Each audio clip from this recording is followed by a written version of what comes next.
అప్పుడప్పుడు అంటున్నా కదా, ఏ రాయి అయితే ఏంటి పళ్ళు రాలగొట్టుకోవడానికి ఏ రాయి అయితే ఏంటి అని సామెత చెప్తూ ఉంటారు. నువ్వు పళ్ళు రాలగొట్టుకోవడానికి ఏ రాయి అయినా వాడుకుంటే వాడుకో, కానీ దేవుణ్ణి ఆరాధించడానికి మాత్రం ఎలా పడితే అలా ఆరాధిస్తే దేవుడు యాక్సెప్ట్ చేయడు. సరేలే, ఎలాగోలాగా నా పట్ల భయభక్తులు కలిగి ఉన్నారు కదా అని దేవుడు అనుకోవచ్చు కదండి. ఎలాగైతే నేమిలే, ఏదో ఒక విధంగా నా పట్ల భయభక్తులు కలిగి జీవిస్తున్నారు కదా, పోనీలే నన్ను ఆరాధిస్తున్నారు కదా, సరేలే ఆరాధించని వాళ్ళు నన్ను ఆరాధించడమే కదా నాకు కావాలి. ఎలా అయితే ఏంటి, మనుషులు కల్పిస్తే ఏంటి, ఇంకెవరు కల్పిస్తే ఏంటి, నాకు కావాల్సింది వాళ్ళు నా పట్ల భయభక్తులు కలిగి జీవించడమే కదా అని దేవుడు అనుకుంటున్నాడా? అనుకోవటం లేదు. దేవుడికి అలాగ ఇష్టం లేదు. మనుషులు కల్పించినటువంటి పద్ధతుల ప్రకారంగా దేవుని ఎడల భయభక్తులు కలిగి ఉండటం దేవుడికి ఇష్టం లేదు.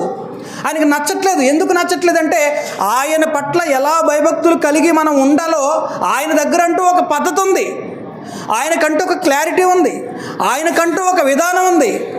ఆ విధానం ఏంటో మనకు చెప్పాడు.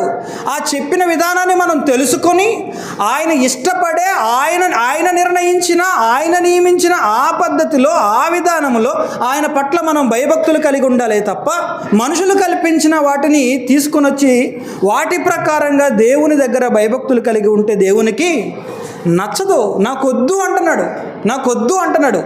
మీరు నా దగ్గర ఆ విధంగా భయభక్తులు కలిగి ఉండొద్దు అంటున్నాడు.